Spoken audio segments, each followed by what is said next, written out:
kami dari Serikat Pekerja Jiwasraya dapat menyampaikan beberapa hal ya.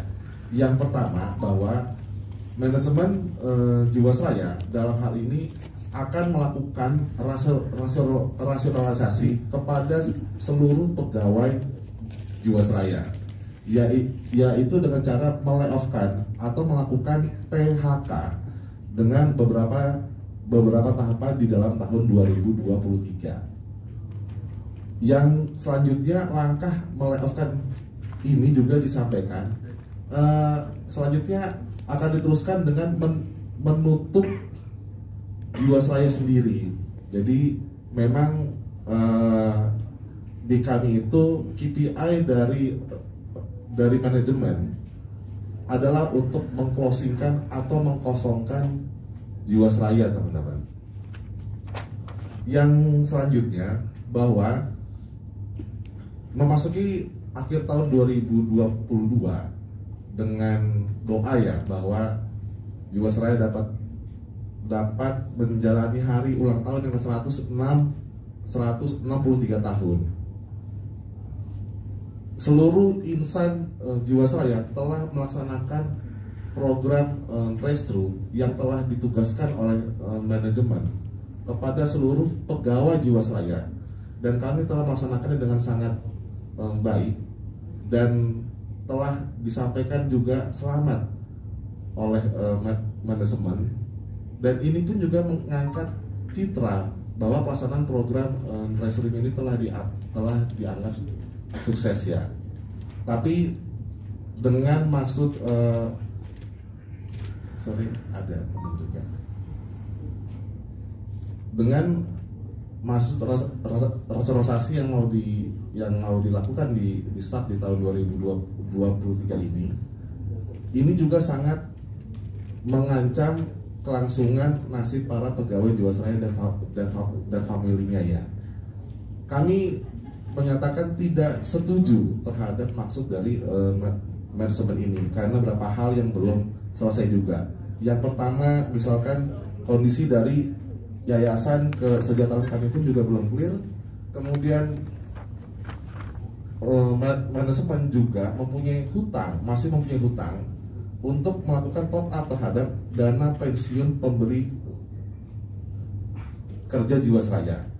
Selanjutnya yang ketiga, bahwa di era tahun 2021 sampai dengan awal tahun 2022, sebagian pegawai Jiwasraya telah diberikan kelangsungan pekerjaan dengan mendapatkan kesempatan bekerja di perusahaan asuransi yang baru. Tapi pada kenyataannya, kami yang masih loyal sampai dengan hari ini dengan melaksanakan seluruh tugas dengan sangat baik ya, kami dihadapkan dengan kenyataan akan diberhentikan. Jadi secara review hal-hal tersebut yang ingin kami sampaikan kepada teman-teman semua. Ya, ada tambahan dari Sekjen? Ya, terima kasih. Mungkin saya menambahkan apa yang disampaikan oleh Bang Dioliva dan juga Ketua Umum SP Bang David. Ya, pada prinsipnya ketika proses restrukturisasi ini dilakukan, bahwa proses restruktur ini tidak memikirkan bagaimana nanti karyawan akan diapakan. Sehingga ketika program restrukturisasi di mana pemegang polis sudah melakukan restrukturisasi, maka ketika proses pengalihan portofolio atau polis dari Jiwasraya kepada Agilab itu harus diikuti dengan pengalihan aset. Hanya tadi sudah disampaikan oleh Bang Dioliva bahwa prosesnya kita tidak tahu secara legalitasnya bagaimana. Nah, ketika proses aset ini dipindahkan, maka untuk karyawan itu belum dipikirkan bagaimana nanti akhirnya. Sehingga ketika tadi sudah disampaikan oleh Bang David selaku Ketua Umum bahwa sebetulnya karyawan dijanjikan untuk berpindah kepada perusahaan baru namanya AFG Lab, di mana prosesnya adalah mengundurkan diri secara sukarela, bukan istilahnya diberhentikan oleh perusahaan, sehingga secara hak itu tidak sepenuhnya sebagaimana orang diberhentikan oleh perusahaan. Nah, ketika proses migrasi yang harusnya saat ini dari 189 orang, itu 100 orang bersedia untuk ikut migrasi. Namun kemarin ketika diinformasikan oleh manajemen bahwa proses migrasi tidak bisa dilanjutkan, sehubungan perusahaan baru AEG Lab sudah tidak menerima lagi karyawan dari PT Asuransi Jiwasraya, dan dengan alasan ketidakmampuan perusahaan masalah keuangan, tetapi di satu sisi direksi masih menerima kenaikan gaji, masih menerima bonus dari Kementerian BUMN selaku pemegang saham, sehingga ini kami melihat ketidakadilan. Dan maka kemarin di awal November disampaikan akan adanya program rasionalisasi atau PHK secara sepihak oleh perusahaan. Nah, sebetulnya yang kami tuntut adalah yang pertama, hak-hak yang harusnya sudah kami tabung sejak kami bekerja di PT Asuransi Jiwasraya dengan masa kerja sampai dengan ada yang 23 tahun, ada 20 tahun, 15 tahun, tetapi ini tidak diakui oleh manajemen. Manajemen hanya menginginkan bahwa manfaat itu adalah ketika di PHK adalah harus mengundurkan diri. Jadi manfaat pengunduran diri yang akan diberikan oleh manajemen, khususnya direksi. Dan kami meminta bahwa kami sebetulnya tidak ingin di PHK. Kami hanya minta kami tetap bisa bekerja untuk kelangsungan keluarga kami. Sehingga kalau kami harus di PHK, maka harus ada kompensasi kepada kelangsungan kami setelah kami di PHK. Di mana kalau kami melihat keuangan perusahaan masih bisa memenuhi, tetapi ketika tadi semua aset itu harus dialihkan kepada AEG Lab sebagaimana rencana dari Kementerian BUMN selaku pemegang saham dan juga direksi, maka ini menimbulkan ketidakadilan. Kami dipaksa untuk merelakan hak-hak kami yang sudah kami tabung untuk diserahkan kepada negara, karena kami harus mengundurkan diri, sehingga ketika manfaat pengunduran diri itu kami banyak kehilangan hak kami. Sehingga sebetulnya kami tidak keberatan Jiwasraya mau ditutup, silakan. Kalau mau diteruskan juga silakan. Karena itu tadi pada prinsipnya bahwa kami untuk ada kelangsungan pekerjaan bagi teman-teman yang bersedia untuk migrasi kepada AEG Lab, tetapi saat ini sudah tertutup pintunya. Dan bagi yang tidak ingin migrasi, kami ingin kalau memang Jiwasraya akan tutup, kami adalah penghuni terakhir atau kami yang akan mengunci. Tetapi sampai saat ini pun ketika kami bertanya apakah betul pada 2023 Jiwasraya akan ditutup, manajemen tidak bisa menjawabnya.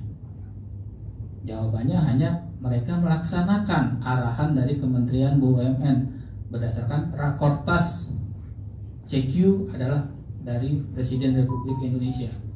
Jadi sangat disayangkan kalau direksi yang digaji sangat tinggi oleh negara hanya bisa sebagai pelaksana, tidak bisa melakukan manajemen pengelolaan khususnya dalam keuangan Jiwasraya, di mana apakah harus seluruh aset itu dipindahkan kepada perusahaan baru AEG Lab, sementara masih ada karyawan, masih ada kewajiban tadi disampaikan oleh Bang David selaku Ketua Umum bahwa masih ada kewajiban direksi selaku pendiri di dana pensiun, yang mana itu tidak dilakukan indikasinya sejak 2018. Jumlahnya cukup signifikan, yaitu hampir 300 sampai 400 miliar. Sehingga di sini juga bergantung nasib pensiunan PT Asuransi Jiwasraya yang jumlahnya hampir 2.800 yang terancam tidak lagi menerima manfaat pensiun ketika nanti kewajiban ini tidak dibayarkan oleh pendiri atau direksi kepada dana pensiun. Sehingga kalau misalnya satu pensiun masih menanggung mungkin 2 atau 3, berarti kalau 2.800 hampir mungkin 9.000 orang akan tidak memperoleh pendapatan atau dimiskinkan.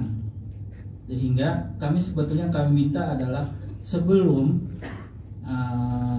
aset-aset yang ada di PT Asuransi Jiwasraya dialihkan, seharusnya itu bisa membayar seluruh kewajiban khususnya kepada karyawan. Kalau memang mau di PHK atau diberhentikan, ya kami juga ingin adanya penggantian hak sesuai dengan yang sudah kami tabung sejak kami bekerja di PT Asuransi Jiwasraya. Tidak, kami hanya dibayar hanya mungkin 50%-nya saja kami harus menyerahkan, menghibahkan, untuk kami relakan diserahkan kepada negara. Sementara itu dari kami tambahan, mungkin kalau mau dilanjutkan oleh Bang Dioliva, silakan. Ya. Sebelum saya lanjut, jadi saya buka sesi pertanyaan karena ini baru depannya aja. Dalamnya kan ada persoalan ilegal pengalihan aset. Aset punya satu perusahaan besar dialihkan ke suatu perusahaan yang cuma punya akte doang, akte PT, akte perusahaan doang, dibikin notaris, tahu-tahu pindah itu dalam bentuk hibah. Itu suatu pertanyaan besar, walaupun yang perintahkan adalah kementerian ya. Pertanyaan, karena ini nggak boleh. Yang kedua, ini kan perusahaannya juga berkaitan dengan pihak ketiga, yaitu para nasabah-nasabah dan pemilik portofolio, yaitu nasabah asuransi. Kalau sampai aset dialihkan, ini mereka dapat apa ini? Ya, baru yang kemudian berikutnya adalah, ini karyawan ini kan sudah punya tabungan masa depan berupa uang pensiun dan lain-lain. Terus kemudian diambil, dialihkan asetnya, terus mereka dapat apa? Kan gitu kan. Jadi banyak yang nggak dapat. Yang keempat adalah bahwasanya ini adalah perusahaan besar, masa nggak punya uang. Dari zaman Belanda udah punya uang, tiba-tiba sekarang hilang uangnya, asetnya kemudian dialihkan ke perusahaan baru yang dasarnya adalah akte PT doang. Bikin akte di notaris, tahu dapat banyak banget tuh apa aset kan. Kita juga mau tuh, saya sama Pak Segu mungkin mau ya Pak ya, bikin PT masukin. Cuman ini Bang Novil ada nggak di sini? Oh ada ya. Jadi nanti ini akan jadi pertanyaan, tapi kita bahas. Tapi silakan teman-teman boleh bertanya, saya buka ruang dan waktu untuk bertanya. Nanti yang pertama tadi, yang kedua belakangannya. Silakan nanti Pak David Omar menjawab. Yang paling penting adalah transparansi. Apa yang terjadi dan kemudian bagaimana mekanismenya penyelesaiannya yang dilakukan oleh manajemen dalam hal ini direksi ya. Kok tiba-tiba mereka bikin PT baru dengan menteri, kemudian semua aset dialihkan ke PT baru yang ada hubungannya dengan Jiwasraya juga. Ya, silakan Pak. Baik Pak. Jadi bisa kami sampaikannya. Yang pertama bahwa Jiwasraya adalah sebagai satu-satunya perusahaan asuransi jiwa plat merah yang memang beroperasi secara komersil ya. Mungkin kalau teman-teman tahu bahwa ada namanya perusahaan Asabria, mungkin ada juga yang pengelolaan dana pensiun itu misalkan Taspen misalkan ya. Tapi kalau kita lihat apa perbedaan antara Jiwasraya dengan Asabri, bahwa Jiwasraya selama ini memasuki usia 163 tahun, mungkin sampai dengan era tahun 2019 ya, ketika kita terakhir bisa menjual produk-produk. Jiwasraya adalah perusahaan asuransi yang memang tidak mempunyai backbone captive market ya. Jadi kami juga bersaing dengan perusahaan-perusahaan swasta yang lain-lainnya yang teman-teman pun juga sudah tahu ya. Jadi tidak ada spesialnya bisnis di Jiwasraya, baik itu secara ketentuan ataupun secara market yang memang dijalankan operasional oleh perusahaan selama ini. Selanjutnya, kalau tadi pertanyaannya apa sih yang terjadi di internal Jiwasraya? Kalau kita nge-review ya dari tahun 2018 ketika case gagal bayar Jiwasraya itu terblow up ya, masyarakat Indonesia tahu, dan ini juga sangat mengganggu kepada seluruh pemegang polis Jiwasraya. Rekan-rekan juga harus mengetahui bahwa pemegang polis Jiwasraya itu dari kota sampai ke perdesaannya dengan jaringan branch kita yang senasional. Jadi peristiwa gagal bayar ini pun sudah telah di follow up baik oleh pemegang saham, kemudian juga manajemen Jiwasraya pun juga bahu membahu juga dengan kami para pegawai untuk dapat menyelamatkan hak-hak dari para pempol kami, dari para nasabah kami ya. Dan kalau teman-teman juga ingat bahwa di tahun 2020 itulah Jiwasraya melaunching namanya program penyelamatan polis atau restrukturisasi ya. Dan kalau untuk hak pemegang polis itu masih berjalan ya, masih berjalan, atau dengan maksud hak ini sesuai dengan persetujuan atas RPK atau Rencana Penyiataan Keuangan Jiwasraya. Hak-hak dari para pemegang polis ini dialihkan ke perusahaan asuransi yang baru. Yang kedua, untuk internal case secara hukum yang terjadi di Jiwasraya, ini pun sudah terselesaikan juga. Rekan-rekan media juga tahu ya, tahun 2019 atau mungkin sudah disebutkan oleh Bang Deo juga, bahwa case hukum ini telah mempunyai kekuatan hukum yang tetap ya. Dan selanjutnya yang terjadi itu adalah kepada kami para pegawai yang masih bekerja di Jiwasraya, sekitar 190 orang yang masih loyal ya, masih loyal itu dengan maksud kami sangat berjiwa customer centric. Bagaimana nasabah-nasabah yang mungkin dalam proses restruktur yang sebelumnya itu belum teralihkan ataupun ada pelayanan yang kurang pas pun kami tetap menghandle sampai dengan saat ini, dengan maksud bahwa kami sangat memegang komitmen dari BOD bahwa keseluruhan program penyelamatan Jiwasraya itu juga dimaksudkan untuk menyelamatkan seluruh pegawai Jiwasraya dengan keluarga. Itu Pak mungkin yang bisa kami jawabnya. Oke, saya tambahkan. Jadi di Jiwasraya ini ada sekitar 190 karyawan yang berjuang menyelamatkan PT Jiwasraya. Artinya mereka ingin Jiwasraya ini tetap ada. Jadi pasukannya tinggal 190 orang berusaha menyelamatkan perseroan terbatas perusahaan BUMN PT Jiwasraya supaya tetap ada dan bisa mengakomodir kepentingan hukum dan kepentingan asuransi nasabah sekitar 1.500.000 nasabah gitu Pak ya? Yang masih ada. Yang masih ada kan? 1.500 peserta asuransi. 1.500 peserta asuransi. Jadi ada 1.500 individu peserta asuransi pemegang polis yang masih berada di PT Jiwasraya, dan yang akan berjuang menyelamatkan polis-polis ini adalah sekitar 190 orang karyawan Jiwasraya. Mereka berjuang jangan sampai Jiwasraya ini ditutup, jangan sampai kemudian terjadi kekacauan karena persoalan polis dari masyarakat, atau jangan sampai pemegang polis yang 1,5 juta orang ini dirugikan oleh negara.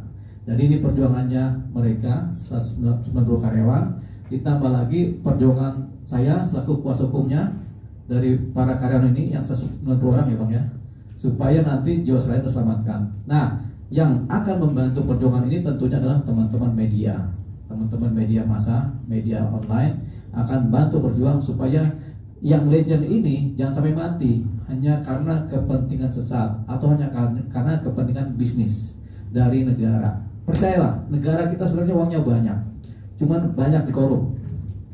Nah, cuman saya nggak bahas di sini. Yang nggak bisa korup ya kita ini yang ada di sini banyak kan. Ya, karena kita orang swasta semua kan. Sementara negara ini oknum kebanyakan ya. Jadi 190 orang karyawan Jiwasraya berusaha menyelamatkan polis dari pemegang polis, yaitu 1.500.000 orang nasabah seluruh Indonesia, dan mereka berjuang untuk itu, dan harapannya kita berjuang membantu teman-teman yang di dalam untuk supaya bisa menyelamatkan Jiwasraya.